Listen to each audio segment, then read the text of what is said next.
The phone rang with a number I didn't recognize, and for reasons I still don't fully understand, I answered it. That decision split my life into a before and an after. I was standing in my kitchen, barefoot on cold marble, watching the city lights flicker on beneath my penthouse windows like a disciplined constellation. Evening always arrived quietly up there, no sirens, no neighbors arguing through thin walls, just the soft hum of money insulating me from the world. I remember the smell of burnt coffee, sharp and bitter, because I'd forgotten the pot again. I remember thinking I should fire someone for that, then remembering I'd already fired everyone who used to notice small things about me.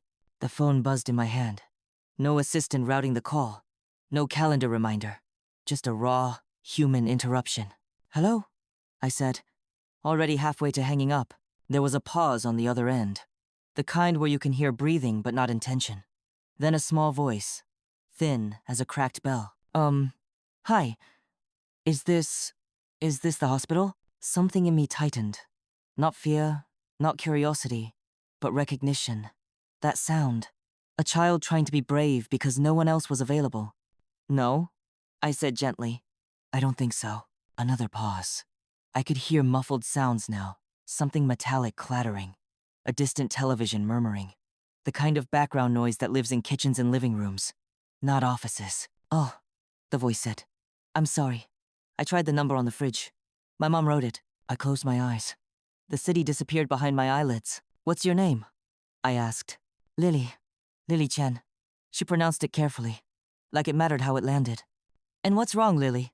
She inhaled, and I heard the wobble she'd been holding back finally give way. "My mommy fell down. She won't wake up. I tried shaking her like they do in movies, but she's heavy and my arms are tired." I leaned against the counter, suddenly aware of my own heartbeat, loud and inconvenient. "Okay," I said. "Okay, Lily. You did the right thing calling. I need you to listen to me now." I talked her through checking her mother's breathing, through unlocking the front door, through finding a neighbor.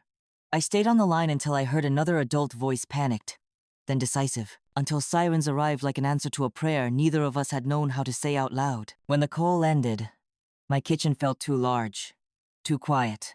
The coffee pot clicked off with a small, defeated sound. I stood there for a long time, phone still pressed to my ear, as if Lily might come back and ask me another impossible question. Before that night, my life was orderly, in the way cemeteries are orderly. I'm Silas Blackwood, CEO, philanthropist, a name etched into glass lobbies and donor plaques, spoken with a certain careful respect. I built an empire out of systems, healthcare, technology, infrastructure, foundations that funded hospitals and research centers. I believed in distance, in delegation, in the idea that if you designed something well enough, you never had to touch the mess it made. My days followed a predictable rhythm. Early meetings, late dinners eaten alone, the occasional charity gala where I smiled until my cheeks ached, and donors told me how good I was. I slept in a bed big enough for 4 people and woke up without anyone knowing or caring. I told myself that was peace. I didn't have children. I didn't have a wife. I had losses, neatly boxed and labeled, like archived files I never opened anymore. My parents died within a year of each other. Cancer took my mother slowly.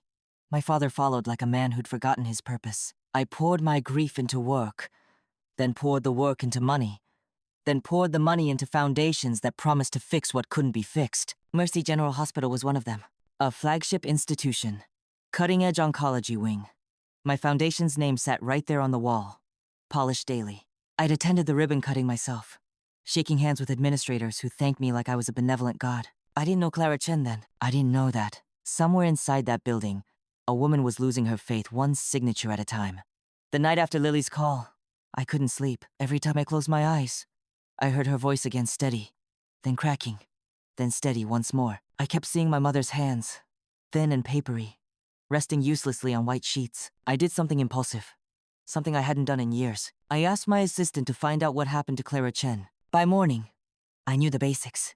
39 years old, single mother, former head oncology nurse at Mercy General, resigned 2 years earlier under professional disagreement. Currently listed as a patient in stable condition after collapsing at home. No next of kin listed besides her daughter. No mention of why she left. I told myself I was just checking on them, that this was part of my responsibility after all. My foundation funded Mercy General, but the truth was less flattering. I wanted to see Lily. I wanted to know if the voice on the phone had been real, or if I'd imagined the weight it placed on me. When I walked into that hospital room, the first thing I noticed was the smell. Antiseptic layered over something human. Sweat, fear, hope. Clara lay pale against white sheets. Dark hair pulled back too tightly, like she'd done it herself before collapsing. There was a bruise on her temple, yellowing at the edges. Lily sat in a chair that was too big for her, feet swinging, coloring furiously like the paper owed her something. She looked up when I entered, eyes sharp and assessing. "You're not a doctor," she said. "No," I replied. "I'm not. You're the phone man." I swallowed. "Yes, I guess I am." She nodded, satisfied, and went back to coloring. Just like that, I was filed somewhere in her small mental cabinet labeled, accepted, not yet trusted. Clara woke later that afternoon. When she saw me standing near her daughter, something shuddered behind her eyes. "Who are you?" she asked, her voice hoarse but steady. "My name is Silas Blackwood," I said. "Your daughter called me by accident." She stared at me, then laughed a short, humorless sound. Of course she did. I didn't know it then. But that laugh was the sound of a woman who had learned the system did not protect people like her. And I was standing at the edge of a story that would cost me my illusions, my silence, and eventually, my solitude. I just didn't know yet how far a wrong number could reach. Clara didn't like me. I don't say that as a wounded man fishing for sympathy. I say it as an observation. The same way you note a hairline crack in a wall small, but telling. From the moment she woke up and realized I wasn't a hallucination brought on by dehydration or fear, her body shifted subtly away from me. Her hand rested protectively on Lily's shoulder. Her answers were polite, clipped, designed to end conversations before they could begin. I understood that posture. I'd perfected it myself. The doctor came in mid-morning, young and earnest, explaining that Clara had fainted due to exhaustion compounded by anemia. Overwork, undereating, the quiet neglect that comes from being the only adult in a small orbit. He spoke as if the solution were simple. Rest, iron supplements, follow-ups. Clara nodded like she'd already decided which parts she would ignore. When the doctor left, I lingered. Lily looked between us, sensing tension the way children do instinctively, accurately. "You can go," Clara said finally, her voice soft but firm. "Thank you for helping last night. Truly. But we're fine now." Fine was a word people used when they didn't want help, or when help had already failed them once. "I'm glad," I said. "But if you need anything..." "We don't," she cut in. Then, seeing Lily's eyes flicker toward me, she added gentler, "We're okay, sweetheart." Lily hesitated. "You said he was nice." Clara closed her eyes for a moment. When she opened them again, something had settled. "I said he helped. That's different. I should have left then. That would have been the clean ending. A strange kindness between strangers. A lesson about human connection I could package neatly and donate somewhere else. Instead, I asked, why did you leave Mercy General? The room went stale." Clara looked at me then. Really looked. "You don't ask small questions for a man who pretends he's just passing through." "My foundation funds Mercy General," I said. "I thought I should know." Her laugh came again, softer this time, edged with fatigue. "You fund buildings. That doesn't mean you know what happens inside them." Lily slid off the chair and climbed onto the bed beside her mother, curling instinctively into the crook of Clara's arm. Clara's fingers threaded through her daughter's hair, slow and grounding. "They were killing patients," she said quietly. The words didn't land like an accusation. They landed like a confession. I didn't respond immediately. Years of boardrooms and crisis management had trained me not to. To let silence do the work. "Not on purpose?" Clara continued. "At least, not at first. The infusion pumps in the oncology wing, there was a calibration issue. Doses were off. Small errors. Enough to tip the fragile ones over the edge." My chest tightened. "Those pumps were certified." "Yes," she said. "On paper." She told me how she'd noticed patterns, patients deteriorating faster than expected. Side effects that didn't match the charts. How she'd flagged it internally. How she'd been told to stop asking questions. How, eventually, the data started disappearing. "I documented everything," she said. "Every incident. Every malfunction. I sent reports to administration. To compliance. To the CFO. Arthur Finch," I said automatically. Her eyes sharpened. "You know him." "I appointed him." The words tasted wrong in my mouth. Clara exhaled slowly. "Then you should also know that a month after I filed my last report, I was called into HR and shown a stack of documents with my signature on them.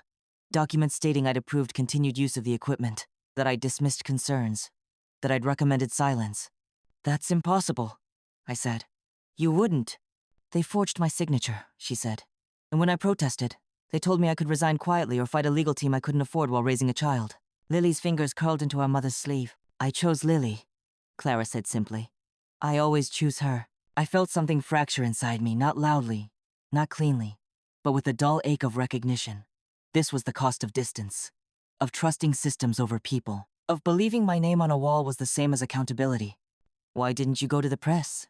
I asked. Clara looked at Lily. Because when you're a single mother with a mortgage and no safety net, truth is a luxury item. That afternoon, I went back to my office and pulled every document related to Mercy General's oncology funding. I told myself I was just reviewing, that I'd find a reasonable explanation, a clerical error, a misunderstanding. Instead, I found irregularities. Small ones at first-round numbers where there should have been decimals, missing audit trails, maintenance contracts rerouted through shell vendors, enough to make my pulse quicken. Arthur Finch had been with me for 10 years. He was efficient, loyal. He knew where bodies were buried, not literal ones, I'd thought. Now I wasn't so sure. When I confronted him, he smiled. Silas, he said, leaning back in his chair. You're chasing ghosts. Hospitals are messy. People die. That's not corruption, it's reality. And the forged signatures? I asked. He shrugged. Desperate people make accusations. That night, I went back to the hospital. Clara was asleep. Lily sat in the chair again, this time with a book open but unread. Is my mom in trouble? She asked when she saw me. No, I said. She's very brave. She considered that. You look sad. I smiled faintly. I am. She slid off the chair and handed me her coloring page. It was a picture of 3 stick figures. One tall, one medium, one small, all holding hands. This is us, she said. You can be the tall one if you want.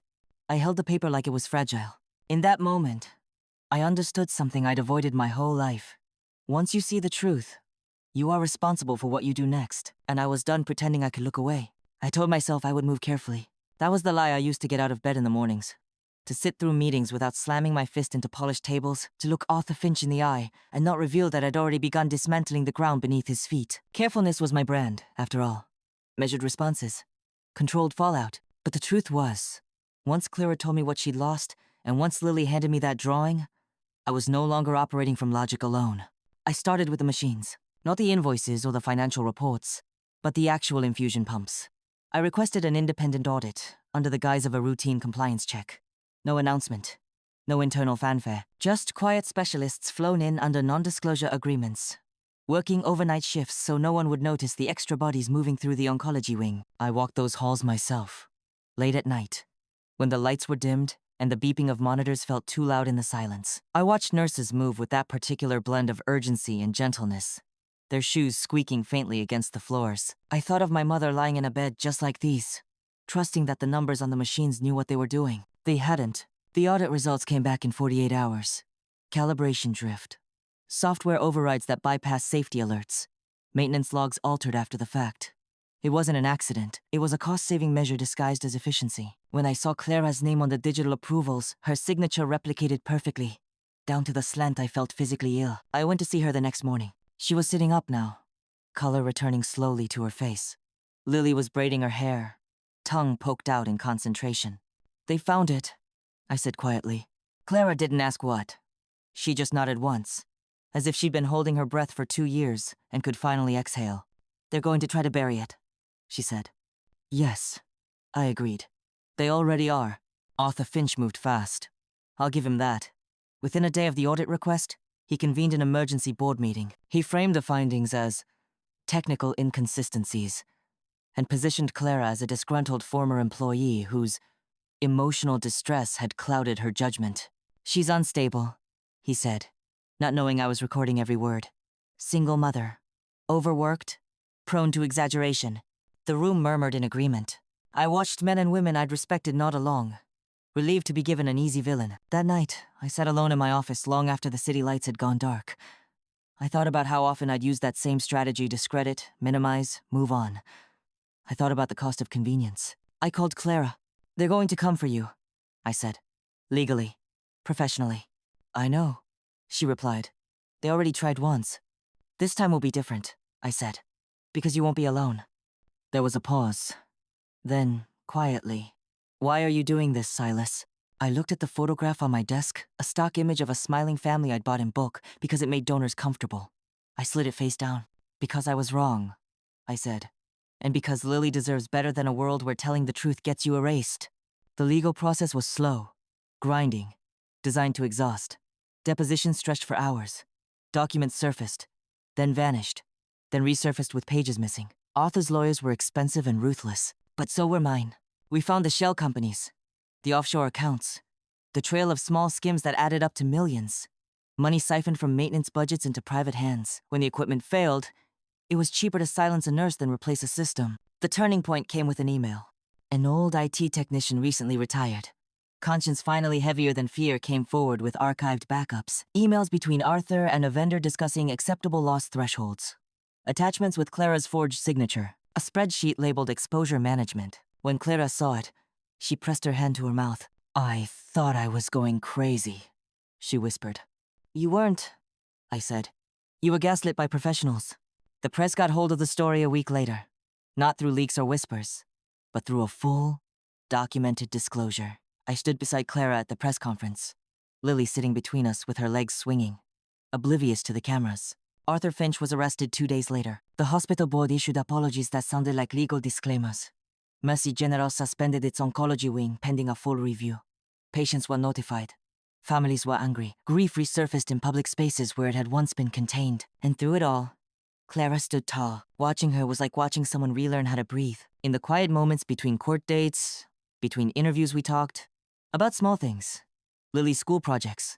The way Clara missed nursing, despite everything. The way I'd built a life that looked full from the outside and felt hollow within. "You know," she said once, watching Lily chase pigeons in the park, "I used to believe the system worked if you were good enough." "I used to believe the system was enough," I replied. We were both wrong. And somehow, that shared disillusionment felt like common ground. The day Arthur was sentenced, Lily asked me if the bad man was gone forever. "No," I said carefully. "But he can't hurt people the same way anymore." She nodded, satisfied. Children understand justice in simpler terms. Sometimes, I envy that. That night, Clara and Lily came to my apartment for dinner. The first time I'd hosted someone without a caterer. The kitchen smelled like garlic and overcooked pasta. Lily spilled juice on the counter and laughed like it was a victory. Clara caught my eye across the table. "You didn't have to do all this," she said. "I know," I replied. "But you did." Yes. For the first time in years, my home didn't feel like a showroom. It felt like a place where something might grow. And that terrified me more than any boardroom ever had. The betrayal didn't end with Arthur Finch's arrest. That was the part I hadn't anticipated, the way truth, once exposed, doesn't neatly close a chapter but instead peels back layers you didn't know were there. I'd thought the discovery was behind us. The forged signatures. The embezzlement. The quiet deaths turned into rounding errors. I believed justice would follow a straight line. Instead, it spiraled. The board called an emergency session without me. I found out the way most humiliations arrive these days through a forwarded email stripped of warmth and context. Special meeting. Attendance limited. Agenda forthcoming. My name was not on the list. I showed up anyway. When I walked into the conference room, conversations stalled mid-sentence. Coffee cups froze halfway to mouths. I saw it in their eyes, the calculation, the fear. I was no longer the benefactor who smoothed problems away with checks. I was a liability. "A mirror?" The interim chair cleared his throat. "Silas, this meeting is about me," I finished. "I know." They had prepared a statement. They always do. Words like reputational risk and governance oversight floated around the room like disinfectant. They thanked me for my service. They praised my integrity. Then they asked me to step down from the foundation until the investigation concluded. "You want a sacrifice," I said quietly. "We want stability," the chair replied, not meeting my eyes. I thought of Clara being asked to resign quietly, of how easily institutions protect themselves by offering someone up. "I built this foundation," I said. "But if my presence threatens its mission, I'll go." Relief rippled around the table. That night, I told Clara. She listened without interrupting. Lily curled against her side on the couch, half asleep. When I finished, Clara reached for my hand. Her grip was firm, grounding. "I'm sorry," she said. "You shouldn't have to lose everything for doing the right thing." "I'm not losing everything," I replied, though I wasn't sure I believed it yet. The media cycle was relentless. Headlines praised my late-stage moral awakening with a cruelty only irony can manage. Others questioned my motives. "Why now?" they asked. "Why her?" Clara's past was dissected. Her finances, her parenting, her exhaustion reframed as instability. Watching it felt like standing beside someone while strangers reached into her pockets and called it curiosity. She held herself together in public. In private, she sometimes folded. One evening, after Lily had gone to bed, Clara sat at my kitchen table staring at a mug of untouched tea. "I don't know if I can keep doing this," she admitted. "Every interview feels like I'm on trial again." "You can stop," I said. "We can stop." She shook her head. "Then they win. And Lily grows up learning that truth is something you abandon when it costs too much." That was the moment I realized this wasn't about justice anymore. It was about legacy. The trial began 6 months later. Arthur Finch sat at the defense table, composed, immaculate, as if this were just another meeting he expected to dominate. When our eyes met, he smiled faintly, not with warmth, with recognition. He knew this language. Power didn't disappear. It just changed rooms. On the stand, Clara was calm, precise. She spoke like a nurse, clear, factual, grounded in care. When the defense tried to rattle her, to imply she'd fabricated concerns out of bitterness, she didn't flinch. "I kept records because people were dying," she said. "That's not bitterness. That's responsibility." The jury listened. When my turn came, I told the truth I'd avoided for years. About distance, about trust without verification, about how systems fail when leaders confuse generosity with oversight. "I thought funding was the same as stewardship," I said. "I was wrong." Arthur's conviction came swiftly after that, but consequences don't end with verdicts. The foundation splintered. Donors withdrew. Programs paused. I watched something I'd built dissolve under the weight of its own blind spots. It hurt more than I expected. Not because of the money, but because I could see, with brutal clarity, how much good had been tethered to my ego. In the aftermath, Clara was offered her job back. She declined. "They want a symbol," she said. "I'm not interested in being useful, only when I'm convenient." Instead, she began working with a patient advocacy group training nurses to document safely, to protect themselves while protecting others. It paid less. It mattered more. Lily adjusted in her own way. She stopped drawing 3 stick figures and started drawing 4, adding a dog, a house, sometimes a son that took up too much space. She asked me once if I would still be around when the bad stuff was over. "I don't know," I said honestly. "But I hope so." Life didn't snap into place. It softened. Edges dulled. Evenings found us cooking together, arguing gently over recipes, laughing when things burned. My apartment filled with small noises, footsteps, questions, music, played too loudly. One night, Clara stood at the window, watching the city lights. "You know," she said, "I don't need a savior." "I know," I replied. "That's why I'm here." She turned to me, something unguarded in her expression. "We're not a project, Silas." "I know," I said again. "You're a choice." She smiled, and not the careful kind, the real one. For the first time, I understood that accountability isn't just about facing what you've done wrong. It's about staying when walking away would be easier. The public consequence arrived quietly for me, not with handcuffs or headlines, but with absence. My calendar emptied. Invitations stopped coming. People who used to return calls within minutes now took days, sometimes weeks. At first, I told myself it was temporary, that the world simply needed time to recalibrate around a version of me that no longer fit neatly into its expectations. But absence has a way of telling the truth. One afternoon, I walked past a building that used to carry my foundation's name. The letters were gone, leaving behind faint discolorations on the stone, like scars after stitches are removed. I stood there longer than I meant to, my reflection warped in the glass. "Did it hurt?" Lily asked, slipping her hand into mine. I looked down at her. "Did what hurt?" She pointed up at the blank space. "When they took your name away." Children have an uncanny ability to find the softest part of a bruise. "Yes," I said. "A little." She considered that, then nodded. "That's okay. My mom says sometimes things hurt because they're making room." Clara shot me a look from a few steps ahead, half apologetic, half proud. I smiled despite myself. The lawsuits followed. Not against me, but because of me. Families came forward. Some wanted answers.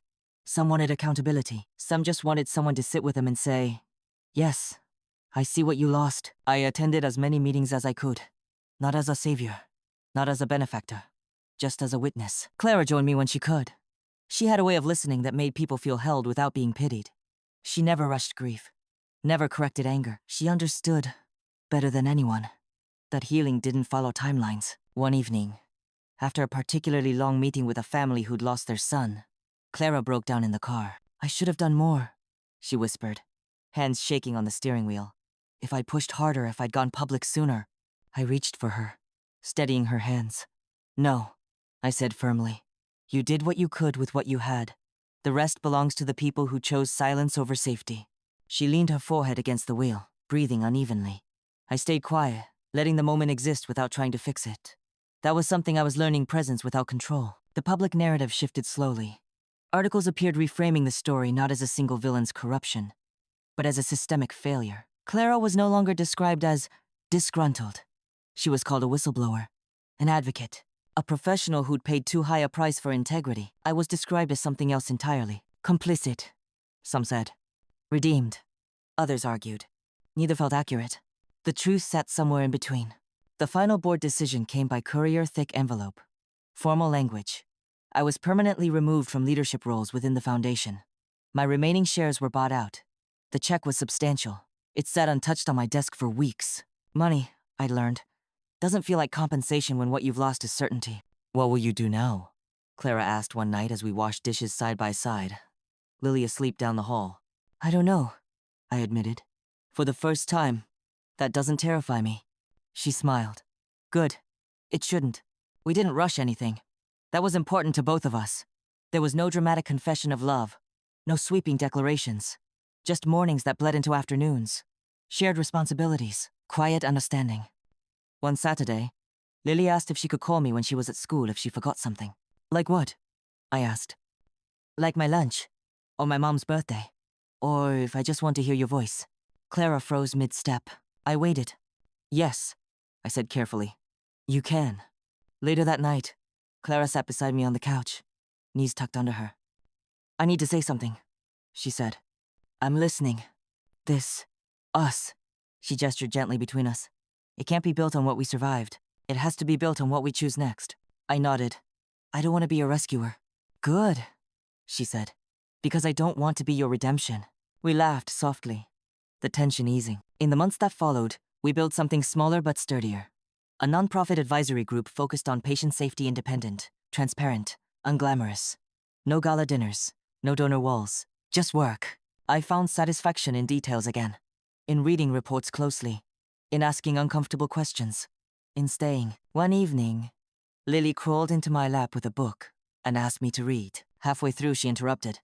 You know your family, right? Clara looked up from across the room, eyes searching mine. I didn't answer right away. Family wasn't something I'd ever claimed lightly. I'd like to be, I said finally. Lily beamed. Okay, then you can come to my school thing on Friday. The room felt full in a way it never had before. I thought about that wrong number call often. About how easily I could have ignored it. About how close I came to staying the man I'd always been. Comfortable, distant, untouched. Justice didn't arrive with a clean ending. Healing didn't erase the scars. But something else took root in their place. Responsibility, and the quiet, steady courage to answer when the phone rings, especially when it isn't meant for you. The truth became public in ways I couldn't control. That was the final lesson. Once the trial concluded, and the appeals were exhausted, the story no longer belonged to the courts or the boardrooms. It belonged to dinner tables, to break rooms, to the quiet spaces where people replay headlines and decide what they believe about power and accountability. Mercy General became a case study. Medical journals dissected the failure. Policy panels debated safeguards.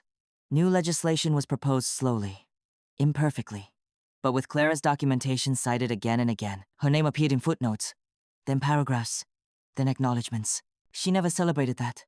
They're learning because people died, she said once. That's not a victory. It's a responsibility. Arthur Finch's sentencing was covered live. I didn't attend. I watched from home with Clara and Lily, the television volume low. Arthur looked smaller on the screen, his confidence finally eroded by consequence. Lily studied him thoughtfully. He looks lonely. He is, Clara said. But that doesn't make what he did okay. Lily nodded, absorbing the nuance with the seriousness of someone who would grow up understanding that the world was complicated and still worth caring about. The hospital underwent restructuring. Entire departments were dissolved and rebuilt. New leadership issued apologies that felt closer to genuine than the first round, less polished, more human. Families were compensated. Some forgave, some didn't. Both were allowed. One afternoon, Clara was invited to speak at a national nursing conference. She hesitated for days before agreeing. I don't want to be paraded, she said. I don't want to be inspirational. You won't be, I said. You'll be honest. That was enough. I sat in the audience as she took the stage. Hands steady, voice clear. She didn't dramatize. She didn't soften. She spoke about documentation, about pressure, about the loneliness of being the only one willing to say this is wrong. I didn't lose faith in healthcare, she concluded. I lost faith in silence. The room stood. Afterward, nurses lined up to thank her. Some cried. Some shared stories they'd never told out loud. Clara listened to every one of them. That night, back at home, she was exhausted in the way that comes from emotional labor done honestly. You did good, I said quietly, handing her a glass of water. She smiled faintly. We did. The advisory group we'd built gained traction not because of my name, but because of its transparency. We refused anonymous donations, published every audit, invited criticism. It was slower, harder, real. People noticed. I received an email one morning from a young man whose mother had died at Mercy General years earlier. I don't want revenge, he wrote. I just want to know what mattered. I wrote back myself. It did, I said. And it still does. Lily changed too. She became more observant, more thoughtful. She asked questions. Adults didn't always know how to answer. Why do people lie when the truth is easier? She asked once while we baked cookies. Because the truth asks something from us, Clara said. And lies pretend they don't. Lily nodded, smearing flour across her cheek. I think I want to be a helper when I grow up. You already are, I told her. The community adjusted to me, in fits and starts. Some people avoided me, unsure which version I now represented. Others approached cautiously, testing whether my presence still came with expectations. It didn't. That unsettled them more than anything. One evening, I ran into a former board member at a grocery store. He hesitated, then approached. You didn't have to burn it all down, he said quietly. I didn't, I replied. It collapsed under its own weight. I just stopped holding it up. He nodded, as if that answered something he'd been carrying. At home, Clara and I talked more openly about the future. Not in grand plans, but in gentle questions. What kind of life did we want Lily to remember? What did stability look like when it wasn't purchased? Could we forgive ourselves for the ways we'd both waited too long to act? One night, after Lily had fallen asleep between us during a movie, Clara spoke into the quiet. I used to think being strong meant standing alone. And now? I asked. And now I think it means knowing when to let someone stand with you. I turned toward her. I'm not going anywhere. She reached for my hand, lacing her fingers through mine. I know. The public consequences eventually settled into something quieter than scandal. Change. Slow. Incomplete. Necessary. Mercy General reopened its oncology wing with new equipment, new oversight, new leadership. Clara was invited to the reopening. She declined again. Let them do the work, she said. I've already done mine. On the day the wing reopened, Lily asked if we could drive by. We parked across the street. No ceremony. No cameras. That's where you helped people, Lily said to her mother. Clara nodded. Yes, and that's where you fixed the bad stuff, Lily added, looking at me. I smiled gently. I helped listen. That felt like the truest description of all. Some stories end with applause. Ours didn't. It ended with dinners at the table, with homework spread out under warm light, with hard conversations and honest silences, with the understanding that justice isn't loud, but it is persistent, and that sometimes the most meaningful legacy isn't what you build in public, but who you show up for when the world finally stops watching. Healing didn't arrive all at once. It came in fragments, small, ordinary moments that stitched themselves together so quietly I almost missed them.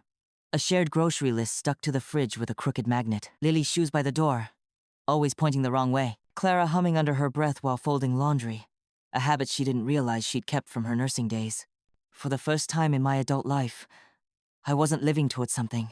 I was living inside it. Clara moved out of the apartment she'd been clinging to since leaving Mercy General. It wasn't dramatic. No big announcement. Just a conversation over tea one evening. Lily asleep on the couch between us. I don't want to run anymore, Clara said. But I also don't want to feel like I owe you my safety. You don't, I replied. Not now. Not ever. We found a small house instead. Modest. Sunlight in the kitchen. A backyard Lily immediately claimed as hers. It felt like neutral ground, something new that didn't belong to any version of our pasts. The first night there, the heat didn't work properly. We piled blankets on the couch and ate takeout straight from the containers. Lily declared it an adventure. This is what families do, she said with authority. They sit close when it's cold. Clara met my eyes across the room. Something passed between us then. Not gratitude, not relief, but recognition.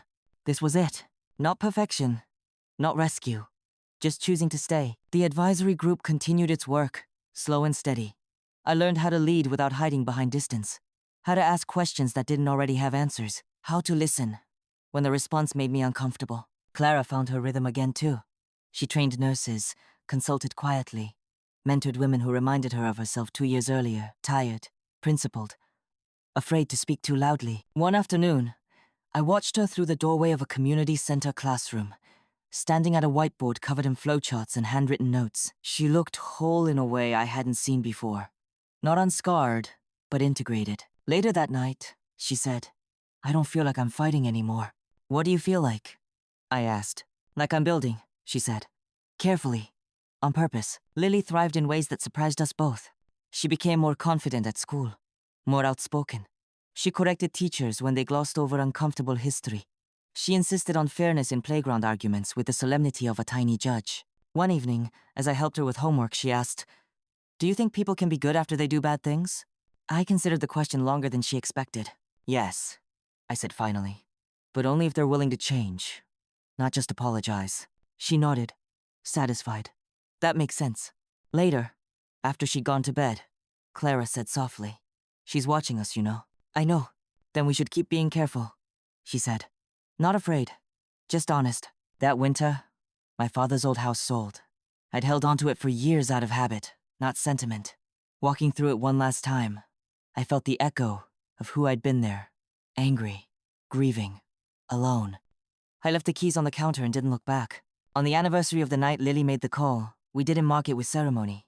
We ordered pizza, watched a movie, let the day pass gently. At bedtime, Lily paused in the doorway. "If I hadn't called the wrong number," she said thoughtfully, "none of this would have happened."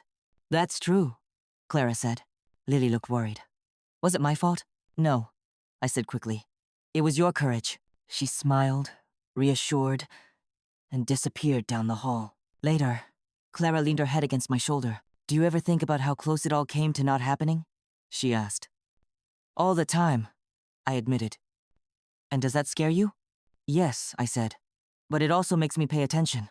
That spring, Clara and I had a conversation we'd been circling for months. Not about marriage, not about permanence, about intention. "I don't need promises," she said. "I need presence." "You have it," I said. "Every day I'm able." She reached for my hand. "Then we're okay." The past didn't vanish. Sometimes Clara still woke from dreams where hospital monitors screamed. Sometimes I still felt the reflex to retreat into silence when things grew hard. But now, those moments were met with touch, with words, with patience. We didn't fix each other. We accompanied. One evening, while walking Lily home from school, she skipped ahead, then turned back suddenly. "You know what?" she announced. "I think the world is kind of broken." Clara and I waited. "But I think it likes being fixed," Lily added. "Little by little, by people who answer the phone." I stopped walking. Clara squeezed my hand. At home that night, as I locked the door and turned off the lights, I thought about how small the beginning had been. A wrong number, a child's voice, a moment I could have dismissed. I thought about how easily systems fail when no one is willing to stay human inside them. And I thought about how responsibility isn't something you claim, it's something you accept, again and again, even when it costs you. I didn't get my foundation back. I didn't get my old reputation. What I got was better. A seat at the table, a place in a child's life, a partner who didn't need saving, only solidarity, and the knowledge that sometimes the most meaningful stories don't begin with intention. They begin with answering when it would be easier not to. I think about that night more often than I admit. Not because it was dramatic, but because it was ordinary. A phone ringing. A decision measured in seconds. The kind of moment we tell ourselves doesn't matter, until it does. If I hadn't answered, Lily would have kept dialing. Maybe she would have reached someone else. Maybe help would have still come in time. Or maybe the story would have ended quietly. Without justice, without accountability, without the slow rebuilding that followed. I'll never know. What I do know is this. We all like to believe courage shows up when we're ready for it. When we're strong. When we have clarity, time, resources, certainty. But that's not how it comes. It comes when you're tired, distracted, standing in your kitchen with burnt coffee and a life that looks complete on paper but feels unfinished inside.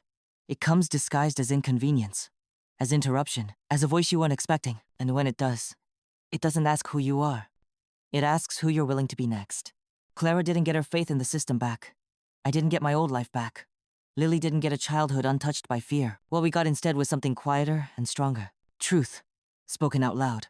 accountability, carried all the way through, and a family built not on perfection, but on presence. If you're listening to this, and you're standing at your own ringing phone, your own moment that feels small but heavy, I want you to know something. You don't have to save the world. You just have to answer. Because sometimes, the most powerful thing you can do is stay human when the world makes it easier not to. So tell me, what would you have done if you'd answered that call?